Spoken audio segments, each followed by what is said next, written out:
Бұны қуырылған бидай істейміз. Бірнеше рет жуамыз. Міне тап-таза болды аппақ.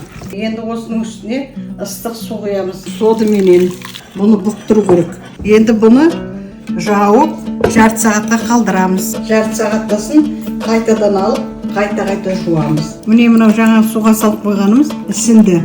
Ана солысы сырты бәрі тазару керек.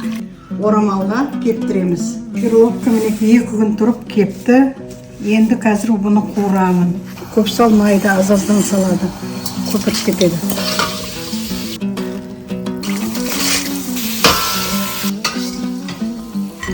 Ал енді мынаған кішкене қант қосамыз.